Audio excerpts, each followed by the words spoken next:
If your blood runs orange and blue, this is the pod for you. You're listening to Orange and Blue Bloods, hosted by EJ Stewart and Tommy Beer. Let's get to it now. So let's begin with this Knicks loss. So again, they suffered two losses essentially in Sacramento on Thursday.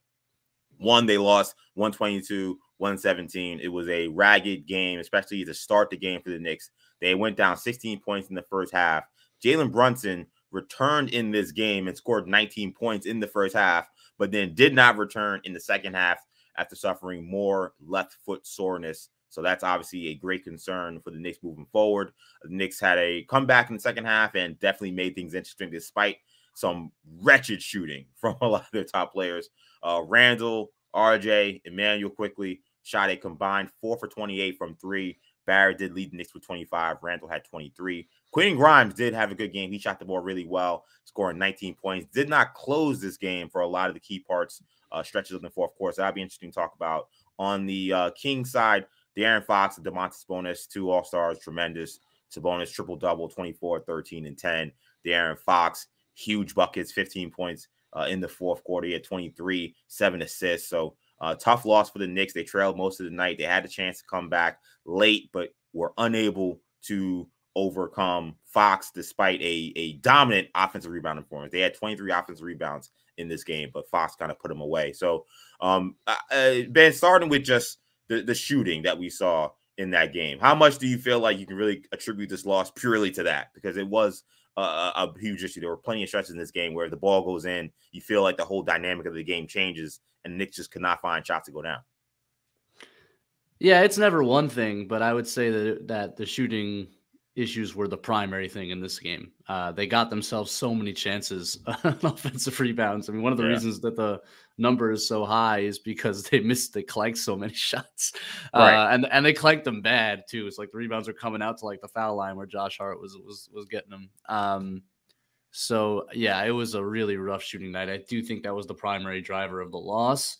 I thought they did enough effort-wise in the second half and on the defensive end to win this game. I just thought they couldn't get shots to fall ultimately. So, yeah, I do think that was the primary issue they had in this game. And do you feel like a lot of it was – because it seemed like they were getting good shots. I mean, it seemed like – I felt like in the first half, especially the first quarter, the Knicks, they weren't running any of their sets to me with much strength or force or effort. And it seemed like the Kings were very much on their keys in terms of knowing what the Knicks wanted to do. And it seemed like in the second half, the Knicks were starting to get the kind of looks you expect them to get, especially, after the offensive rebounds. Do you feel like they were getting good shots? Do you feel like shot selection at all was an issue down the stretch? Or do you feel like it really was just guys not making shots? No, I generally agree with your analysis there. I thought they did get good looks, especially in the second half. When you have Jalen Brunson, you almost don't need good looks because he makes so many tough ones. And so once he went out, and he made some tough ones in the first half, once he went out, I thought they generated very good looks. I thought the threes were generally really open. There were a couple of questionable ones. Grimes in the third quarter took a couple long ones that I thought were a bit ambitious. But quickly had a ton of open looks. RJ throughout the entire game, frankly, had wide open threes that he just wasn't even particularly close on. Julius will always add some tough ones to his diet. He likes to take the step backs, but that's been what he does all season. So it's hard to question it now. Like, some of his threes are tough threes. That's how he generates some of them. So overall, yeah, I thought they got great looks. If anything, I thought specifically Josh Hart passed up some ones that I thought he should have taken, especially with the way the rest of the team was shooting. It was like, well, the shot you're getting here is the best one we're going to get. And I understand he's selective about when he shoots, but he should probably take some more. But yeah, I thought the shot selection was generally very good. I thought they put pressure on the rim. Even when they didn't score, they got offensive rebounds, kicked them out for those open threes. Those are the most valuable type of threes, right? Analytically, is when you kick those out off the offensive rebounds, those have the highest make percentage. So it was just one of those nights, man. They couldn't get any to fall. And when you have a night like that, oftentimes as a coach, it becomes kind of difficult to kind of pick who to go to because, quite frankly, nobody's really hitting shots. It was kind of peculiar that the one guy that was hitting shots in the second half, Quentin Grimes, and was actually doing a admirable job, I guess we could say, against Fox. I don't know if I'd say he was locking him up, but he definitely was their best chance at guarding Fox. He sat a long stretch in that fourth quarter and a stretch that pretty much decided the game what did you make of Tibbs' substitutions down the stretch? I tweeted, I thought that this might have been a game with how poorly Quickly was shooting, that maybe you don't go point guard. Maybe you decide to put the ball in Randall and RJ's hands and let those guys kind of be your lead ball handler and then kind of space the floor with everybody else. But maybe you even put a McBride. I don't know. But I question not having Grimes out there. And I also question not having Mitch out there. I thought Mitch had a really bad first half, but Fox was destroying them at the rim. And it seemed like whenever he got up against Hartenstein played hard last night, and you saw the markings of the blood all over his leg sleeves. Like we knew he gave a great effort, but he just was no deterrent at all. Fox get at the rim. I would like to see Mitch out there. Did you agree with those substitutions and how Tibbs closed this game? He's in a tough spot with these wings. Because he's going to have to, because Brunson was out, there was a bit more flexibility, but like generally having to choose between Grimes, RJ, and Hart. And he's basically chosen Hart. Hart's going to close every game, it seems like. So it's really going to be a question of RJ, Grimes, and IQ when Brunson's playing. IQ had a terrible game. I understand, though. Look, I think he's established himself as probably the third best player on this team. I think it says something, and I think it's a worthwhile message to send, which is even when you're not having a good game, and he's had very few bad games over the last 2-3 months. So, even when he doesn't have it, I'm going to let you close because I trust you. I think that's a valuable message. So I don't want to – I know I saw a lot of why is Quickly in this game. Quickly's in the game because he's been great. So you trust him, and he was the only point guard out there. So I didn't mind that. I questioned having RJ in there over Grimes last night. They took him out. I think they took Grimes out with 4:30 left, and for RJ.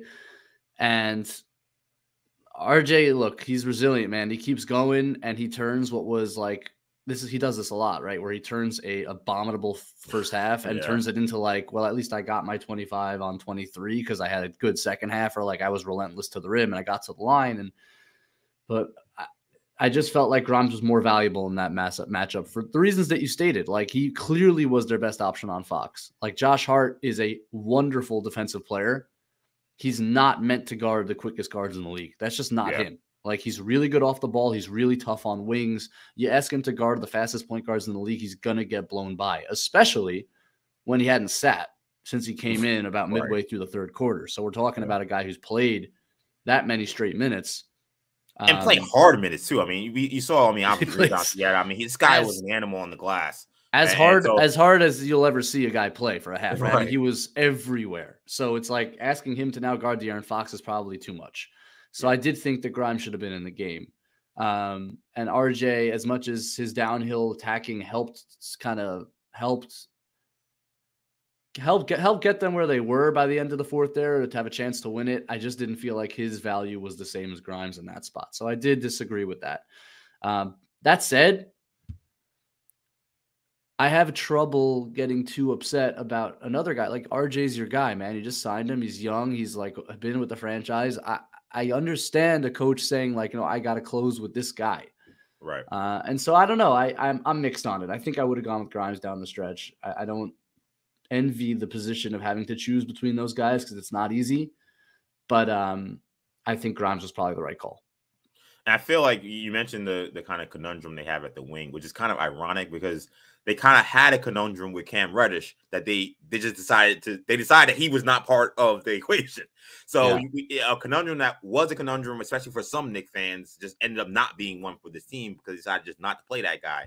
They replaced him with a guy in Josh Hart who you have to play. And now you have a real conundrum because now you have, three guys on the wing. And if you could Quickly as a pseudo wing because he's kind of a combo, you have four guys essentially that will have a case to close any game the Knicks are playing.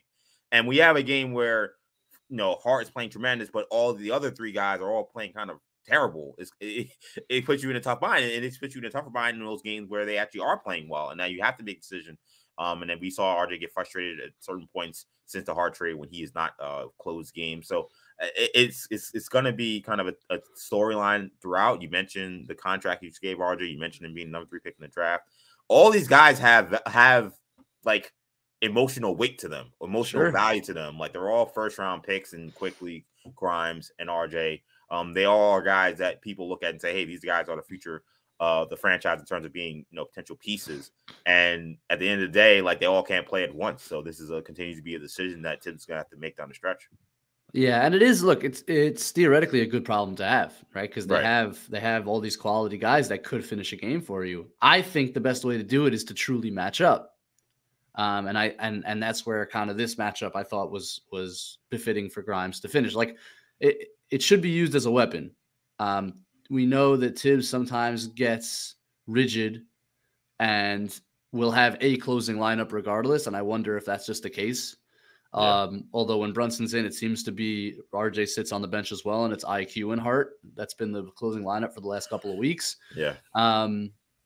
So I'm not sure it will be utilized as a weapon in the way that I kind of wish it was, but I do think, on the positive side of it, you've developed these players to the point where they could all finish games, and they're all valuable pieces for different reasons. On the Hartenstein thing, I didn't have as much of an issue with it, and I understand your point. And again, it's not just about who was playing better or who was the better matchup. It's also Hartenstein had played how many straight minutes? A 7-footer playing that many straight minutes. Yeah. It's a lot to ask, and played his butt off as well in terms of being on the offensive glass and after every single rebound and trying to keep up with Sabonis and the way that offense moves in Sacramento.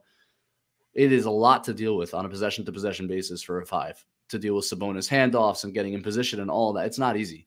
So I get it. And maybe they should have been kind of moved in and out a little bit quicker for that reason. In terms of, I thought, though, that Hartenstein did a really good job. And I also just didn't like the way Mitch approached the game from really the first possession.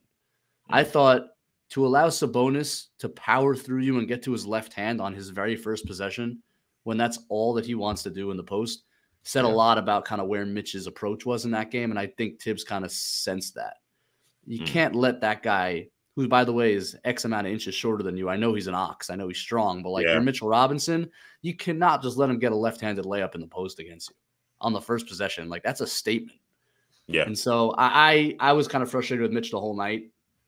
And so I didn't have an issue with Hartenstein finishing. But, again, I think it's asking a lot of these players, and this is a Tibbs thing where, Hart enters the game and he never leaves. Quickly enters the game, he never leaves. Hartenstein enters the game. In this case, he never left. You can stagger these guys in and out a little bit quicker so that they're not playing 18, 19 straight minutes. I mean, it's kind of nuts. So I wonder if that's something they'll look at.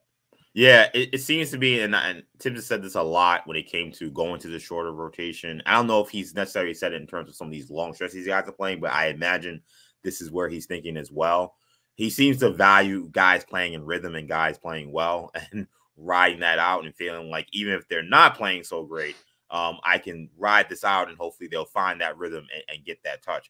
I think he saw Hartenstein playing so well and he figured he's in a rhythm now. I don't want to bring in Mitch, who's cold, who hasn't played in a while. I thought Mitch, we'll talk about Brunson in a second. I thought Mitch, he had a couple of Knicks and Nets in this game too. I don't know how 100% healthy he was in that second half. And I had someone tweet me, maybe that was why he actually didn't play. But either way, it seems like Tibbs in these stretches is like, look, this guy is going, he's playing well.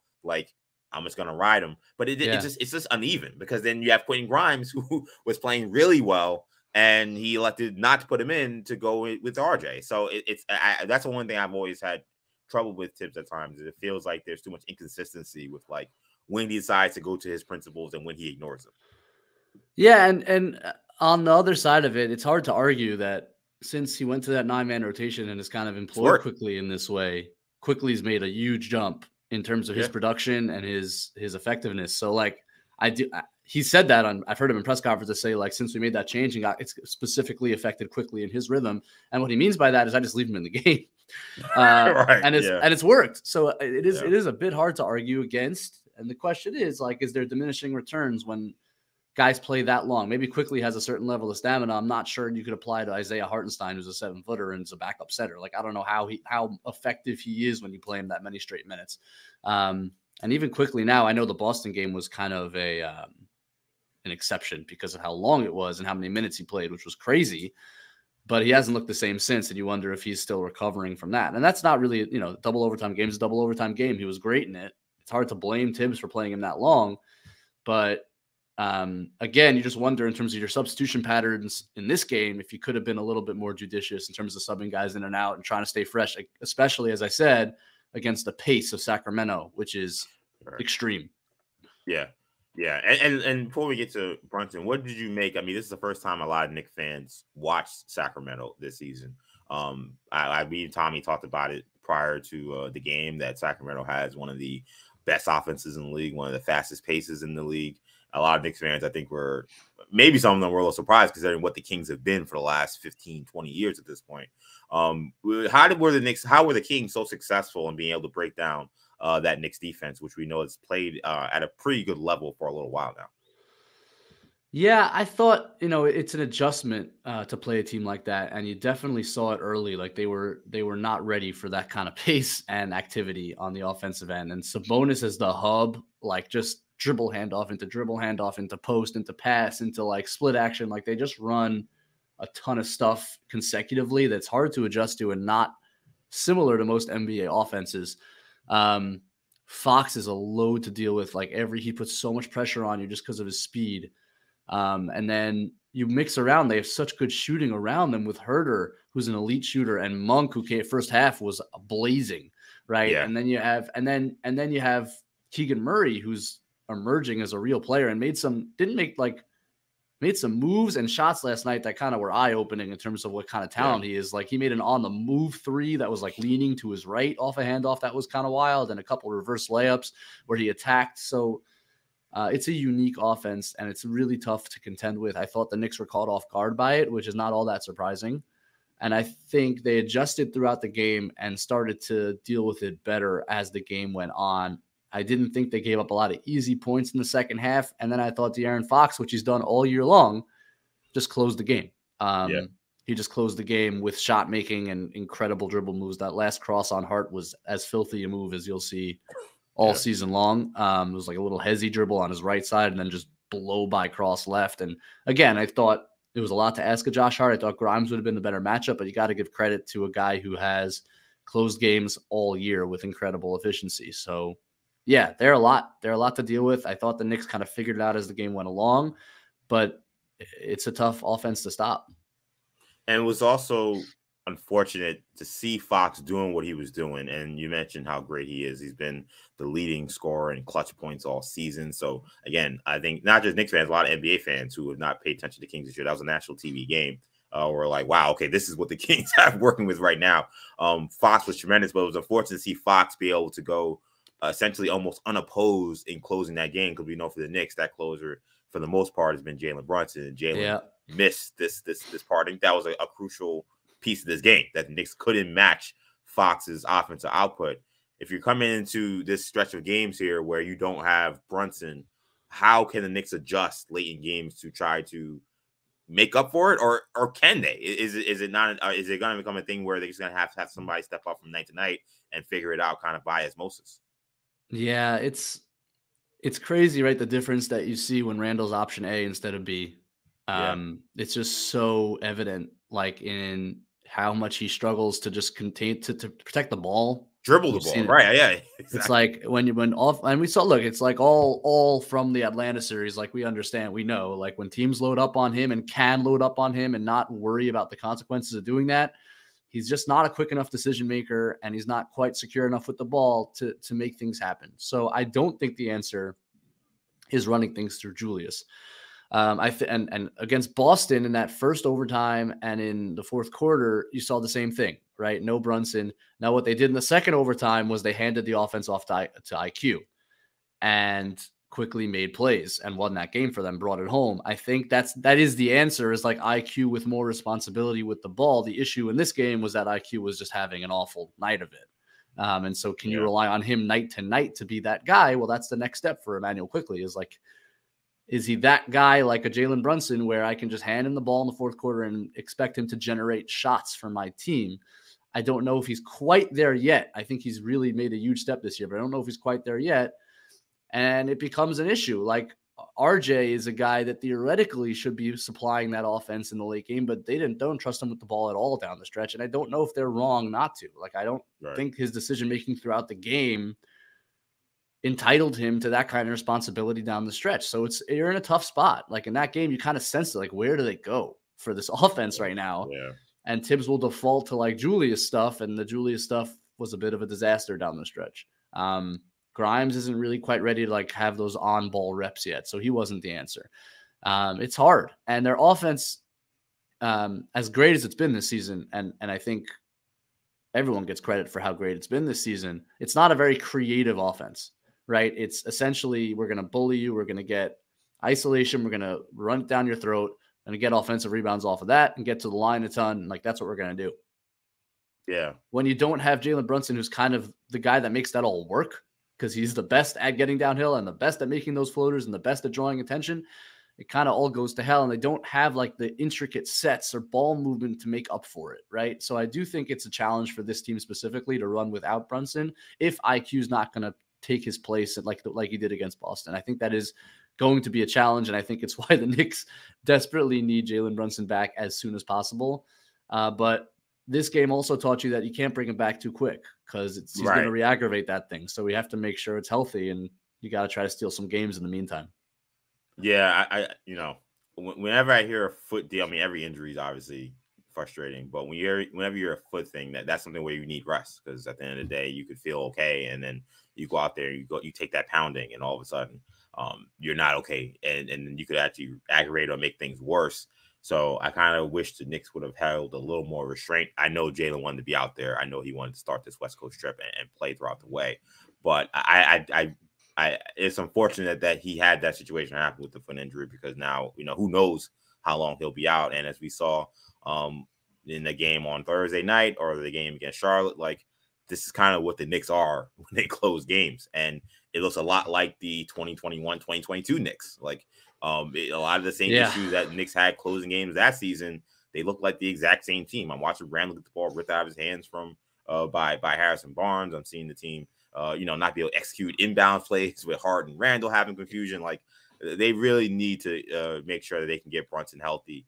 And in the meantime, they're going to have to hold on for dear life. What they can do is they cannot start a game down 16 points and shooting as poorly as they did in that game. That will help them a great deal to avoid those kinds of situations.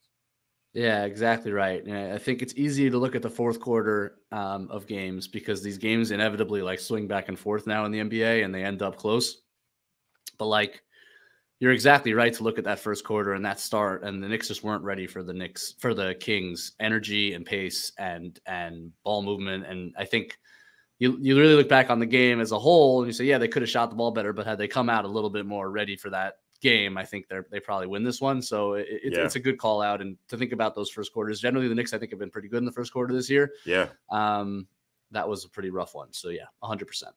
Yeah, so Knicks lose this one 122 or 117. They now move on to their Los Angeles back-to-back they have coming up. They got the Clippers Saturday, Lakers Sunday. So NBA scheduling not doing any favors for this team. But